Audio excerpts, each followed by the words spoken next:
अपराधियों ने के ट्रैक में फंसकर रांची के लालपुर थाना क्षेत्र में युवक ने आत्महत्या कर ली। पुलिस को युवक के पास से सुसाइड नोट मिला है, जिसमें लोन ऐप के जरिए धमकी ब्लैकमेलिंग की बात कही गई।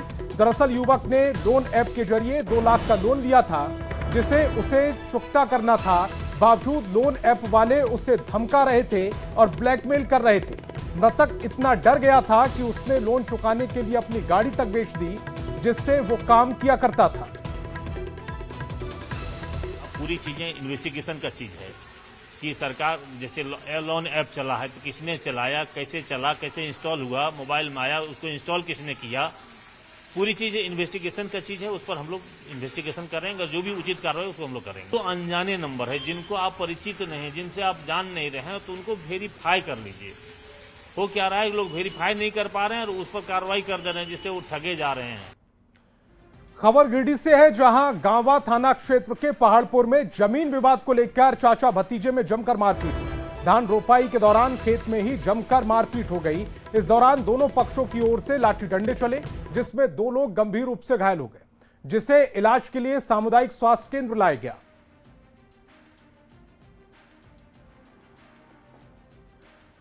राजधानी रांची में खाद्य सुरक्षा विभाग और प्रशासन की संयुक्त कार्रवाई में एक बड़ी सफलता हाथ लगी है। अनुमंडल पदाधिकारी सदर रांची के नेतृत्व में ओर माझी थाना क्षेत्र में एक टेम्पू वाहन में लाई जा रही अवैध नकली पनीर की बड़ी खेप को जब्त कर दिया गया। यह पनीर बिना किसी मानक के तैयार किया गया था और स्थानीय बाजार में खपाने की तैयारी थी। खाद्य सुरक्षा विभाग को जैसे ही इसकी सूचना मिली, वैसे ही खाद्य सुरक्षा पदाधिकारी रांची के निर्देशन में टीम ने त्वरित कार्रवाई करते हुए वाहन को रोका और पनीर को जब्त किया। प्रारंभिक जांच में यह स्पष्ट हुआ कि जब्त पनीर की गुणवत्ता अत्यंत निम्न स्तर की थी और यह खाद्य मानकों पर खरा नहीं उतरा। साथ ही 20 केजी पनीर और 20 केजी क्रीम भी हमने जब्त किया है। सभी के नमूने जांच के लिए भेजे जा रहे हैं और ये पनीर बिहार से रांची के मार्केट में खपाने के हेतु लाया गया था, लेकिन ओर माझी थाना के प्रयास से और अनुमंडल पदाधिकारी के निर्देश पे हमने इसे जब्त। रांची के मोहराबादी मैदान में न सिर्फ खबर रांची से, जहां बिरसा मुंडा केंद्रीय कारा में तैनात कक्षपाल राहुल कश्यप का गंभीर आरोप लगे हैं। शिकायतकर्ता ने राहुल को सजा याफ्ता बताया और दावा किया कि खूंटी की अदालत ने उसे 10 साल की सजा सुनाई। इसके बाद भी राहुल नौकरी कर रहे हैं। आरोप है कि नौकरी के समय राहुल ने सजा वाली जानकारी छुपाई। पूरे मामले की जांच की मांग की जा रही है।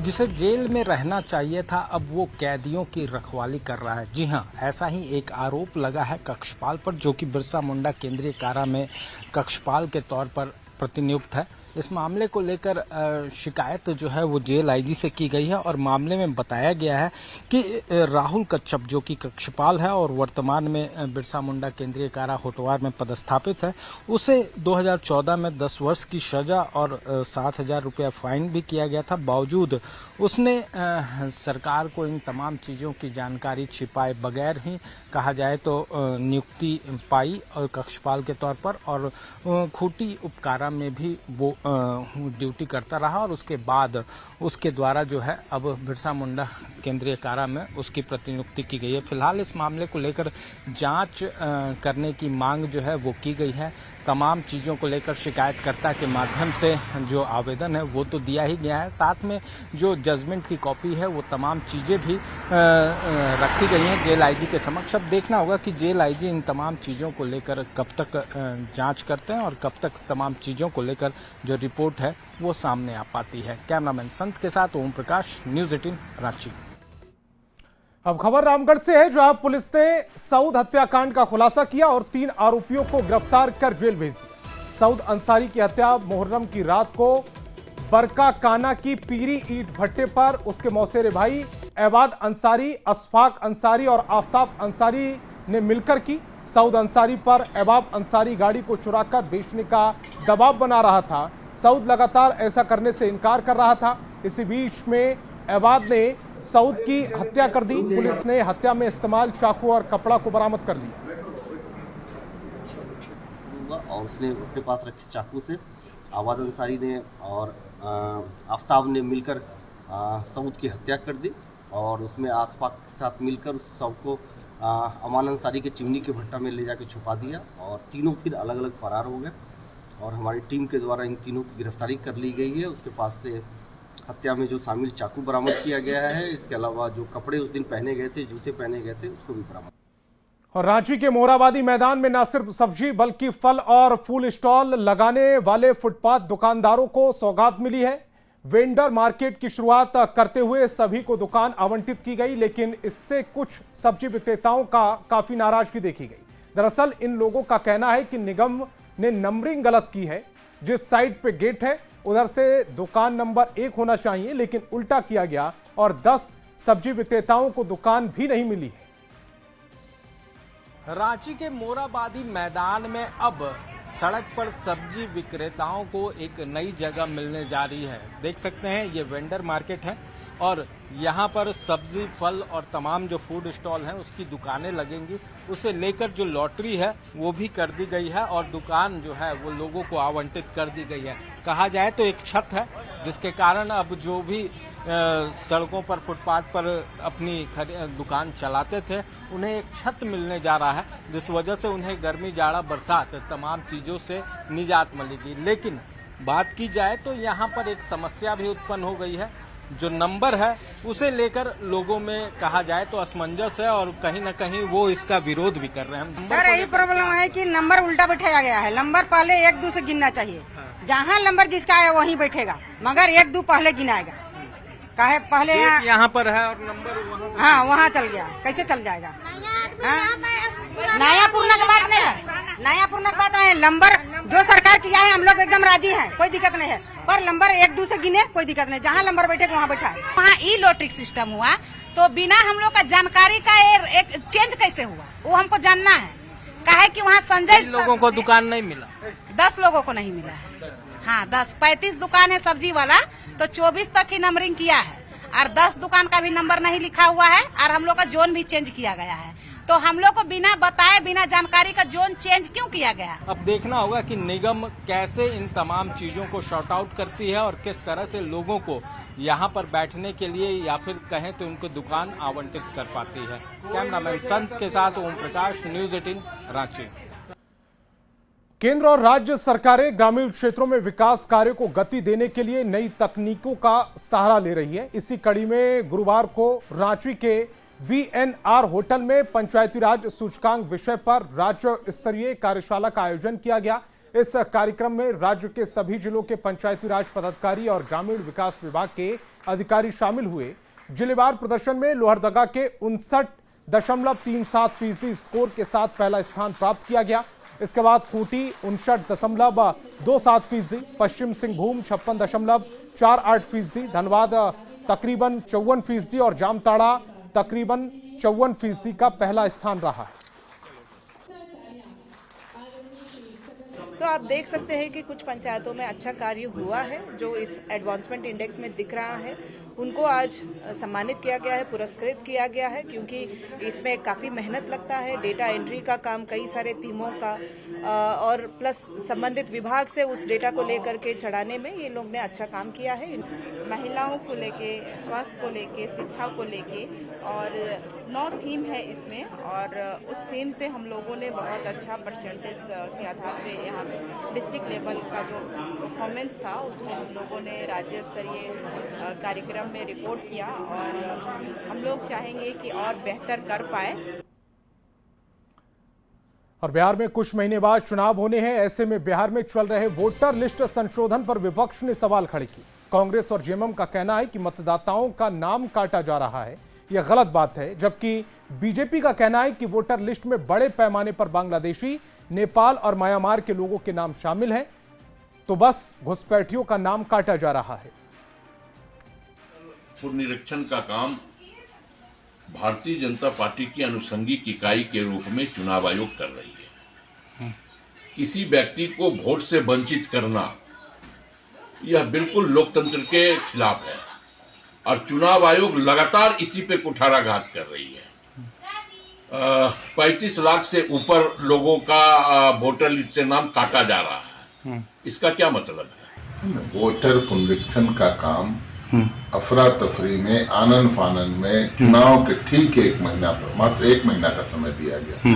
क्या ये नाकाफी नहीं है? क्या ये हड़बड़ी में लिया गया कदम नहीं है, फैसला नहीं है? सुप्रीम कोर्ट में भी इस पर सुनवाई चल रही है। सुप्रीम कोर्ट ने कुछ सुझाव भी दिए हैं। चुनाव आयोग को ये हक ही नहीं है, अधिकार ही नहीं है कि वो नागरिकता संबंधी कोई दस्तावेज मांगे।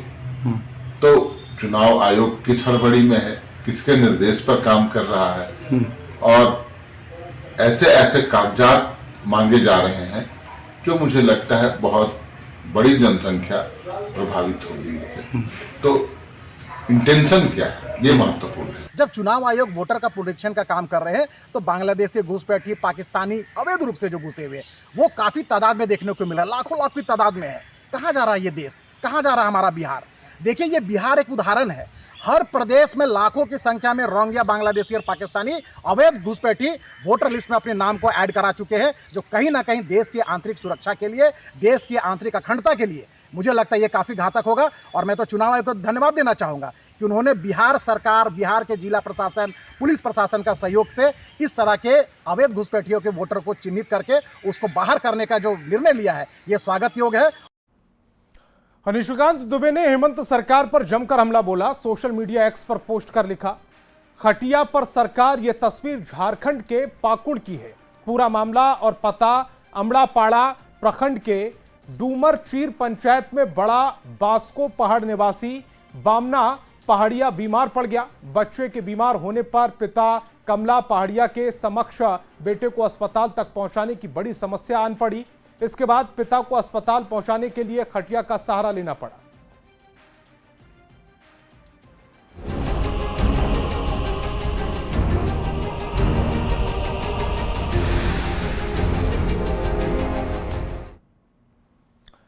चाईबासा से बड़ी खबर। पिछले कुछ दिनों से भारी बारिश से कच्चे मकानों पर आफत आई।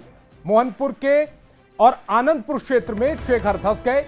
बाल बाल बचे घर में मौजूद लोग। चाईबासा और चक्रधरपुर क्षेत्र में कच्चे मकानों के क्षतिग्रस्त होने की ये बड़ी खबर है, जहां मोहनपुर और आनंदपुर में 6 जो घर थे वो धंस गए, 6 मकान धंस गए। इसमें रह रहे लोग बाल बाल बचे। चाईबासा से ये बड़ी खबर इस समय आपकी टेलीविजन स्क्रीन पर।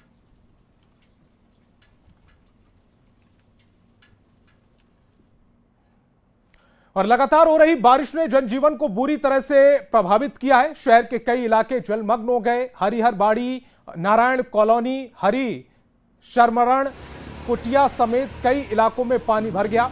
कई घरों और दुकानों में पानी घुस गया है, जिससे लोगों को भारी परेशानी हो रही है। स्थानीय लोगों के अनुसार नालियों की सफाई समय पर नहीं होने और जल निकासी व्यवस्था के अभाव में बारिश का पानी सड़कों पर फैलते हुए लोगों के घरों में भर रहा है। स्थानीय लोग बाल्टी और पंप से पानी निकालने की कोशिश कर रहे हैं। नगर निगम से लोगों की मांग है कि जल निकासी व्यवस्था को जल्द से जल्द ठीक किया जाए।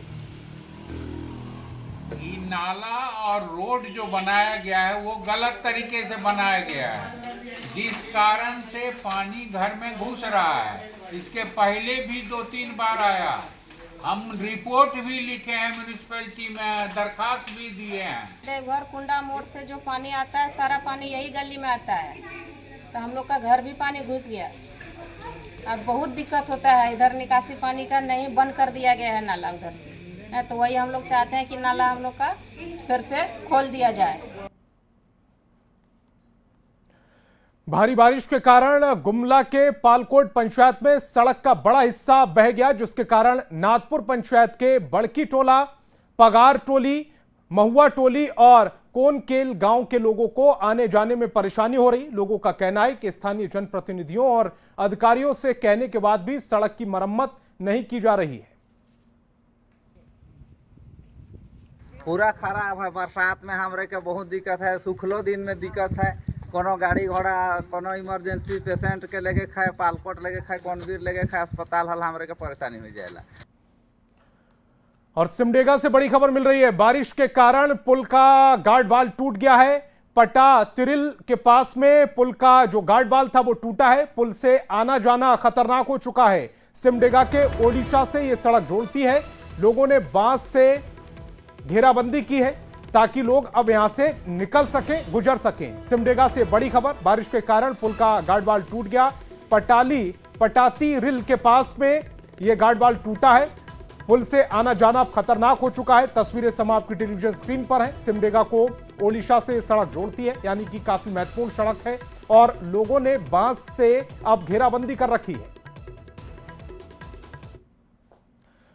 और मूसलाधार बारिश मुसीबत साबित हो रही है। चतरा जिले के कुरकुरमान गांव में अरुण साहब का मकान गिर गया, पूरा परिवार बेघर हो गया है। पीड़ित ने प्रशासन से मदद की अपील की है। इनका आरोप है कि 3 बार आवास योजना के लिए जियो टैग किया गया, लेकिन योजना की राशि नहीं दी गई।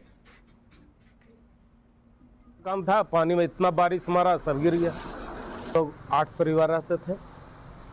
दिन हम लोग बाल बच्चे हैं किराए पे हैं। तो मांग है कि मेरा जो क्षतिग्रस्त हुआ है उचित मुआवजा मिले। जितना मेरा घर था, टोटल घर था, सब गिर गया है और हम लोग इसी में रहते थे। रूम लेके बाहर डेरा लेके हम लोग रह रहे हैं बगल में। सरकार से मैं ही चाहते हैं कि हम लोग को उचित मांगे दिया। खबर सिमडेगा से, जहां बच्चे इन दिनों जान हथेली पर लेकर स्कूल जा रहे हैं। जामुड़ सोया गांव के बच्चे नाला पार कर रहे और स्कूल जा रहे हैं। जब बारिश होती है तो इस नाले में उफान आ जाता है। ऐसे में इसे पार करना बड़ा हादसे को दावत देना है। कम पानी में तो बच्चे इसे पार कर जाते हैं, लेकिन जब पानी ज्यादा होता है तो वो पानी कम होने का इंतजार करते हैं, फिर नाले को पार करते हैं। कई बार तो स्कूल और के शिक्षक और अभिभावक उन्हें नाला पार कराते हैं। गांव वालों का कहना है कि वो सालों से इस नाले पर पुल की मांग कर रहे हैं, लेकिन अब तक किसी ने उनकी मांग को गंभीरता से नहीं लिया। हम लोग को बहुत दिक्कत होता है यहाँ इस नाला में पार होने के लिए। हम लोग कोई बच्चा लोग को पार करने के लिए और कोई बीमार हो जाते हैं तो बहुत दिक्कत होते हैं। खटिया में पार करने के लिए भी बहुत दिक्कत हो जाते हैं, भर जाता है। मैं इतना भी लेटर दी हूँ लेकिन कोई सुनवाई नहीं होने के चलते मैं सोचती हूँ कि यहाँ का आदमी का कोई भी और जान जाए, इसके बाद ही कोई सुनवाई होगा तो होगा, नहीं तो पर भी यहाँ का कोई सुनवाई नहीं हो रहा है। इसलिए मैं फिर से मैं प्रशासन से अनुरोध करती हूँ कि यहाँ का पुलिया जल्द से जल्द बना दिया जाए। यहाँ बारिश का पानी नाला में भर जाने से पब्लिक को आने जाने में महा दिक्कत होती है। इस नाला में अगर विधायक महोदय अगर ध्यान दे कि पुल बन जाने से हम लोग का आने जाने का सुविधा हो जाए। यहाँ की स्कूल बच्चा सबको भी दिक्कत होती है। सरकार से मेरा यही मांग है कि प्रतिदिन हम लोग ये बरसात के सीज़न में बच्चों को पार करने में बहुत समस्या होती है। बच्चों को खतरे जोखिम में डाल करके गोद में उठा करके पार करना पड़ता है। कभी कभी ऐसा भी समस्या हो जाती है, स्कूल में जब रहते हैं तो बारिश हो जाती है और नाला लबालब भर जाता है। हम लोग कई घंटों तक स्कूल में बैठे रहते हैं, पानी का स्तर कम होने का इंतज़ार करते करते कभी शाम हो जाता है।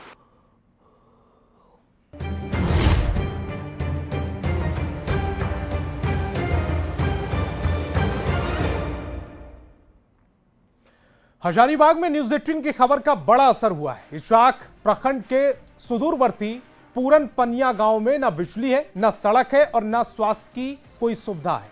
हमने इस गांव की बदहाली की खबर प्रमुखता से दिखाई थी। इसके बाद डीसी घने जंगल में बसे इस गांव में पहुंचे। छाता लेकर डीसी को 1.5 किलोमीटर तक पैदल चलना पड़ा। डीसी ने गांव के लोगों से बात की और उनकी समस्याओं को सुना, समाधान का भरोसा दिया और कहा कि इस गांव में सड़क भी बनेगी, सामुदायिक भवन भी बनेगा और स्कूल भी बनेंगे। गांव के लोगों को स्वास्थ्य सुविधाएं भी मिलेंगी। डीसी से मिले इस भरोसे से गांव के लोग खुश हैं।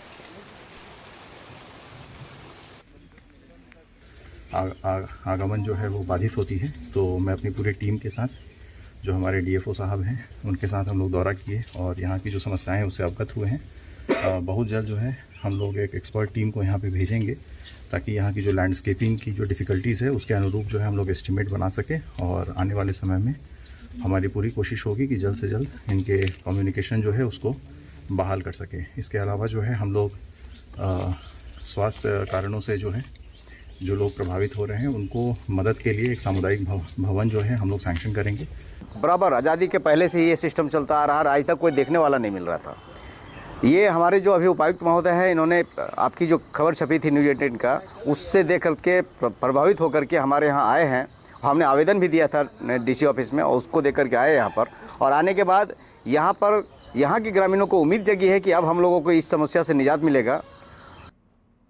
हजारीबाग जिले का सुदूरवर्ती पंचायत डाढ़ी गागर गांव का एक पुरनपनिया गांव, जहां आज भी कई सुविधाओं से जो ग्रामीण है वो वंचित है। बता दें कि इस खबर को जो है पिछले दिनों भी न्यूज़ 18 ने प्रमुखता से दिखाई थी, जहां पर एक खाट सिस्टम को दिखाया गया था कि ग्रामीण जो है एक मरीज को या फिर कह ले गर्भवती महिला को खटिए के माध्यम से इलाज के लिए जो है वो लेते जा रहे थे। कई समस्याएं भी और भी थी। इसी को देखते हुए हजारीबाग के जो उपायुक्त है उन्होंने इसे संज्ञान लिया और संज्ञान लेने के बाद जो है उस गांव में लगभग 1 किलोमीटर पैदल उसी पहाड़ी रास्ते से पहुंचे जिस रास्ते से जो मरीजों को जो है वो खाट से लेते जाया जा रहा था। उन्होंने सभी विषयों को ध्यान देते हुए उन्होंने तुरंत जो है एक सामुदायिक जो केंद्र है वो उन्होंने एक वहाँ पर निर्माण की बात कही। साथ ही उन्होंने जो सड़क की समस्या है इस पर गंभीरता लेते हुए उन्होंने तुरंत ही हजारीबाग के जो डीएफओ है उनसे समन्वय स्थापित कर सड़क निर्माण में जो है वो गति लाने की बात कही है। अब देखने वाली बात होगी कि ऐसे जगह पर अगर उपायुक्त स्वयं पहुंच रहे हैं तो विकास की गति में कितनी तेजी आती है, गौरतलब देखने वाली बात होगी। सुशांत सोनी, न्यूज़ 18 हजारीबाग। तो इस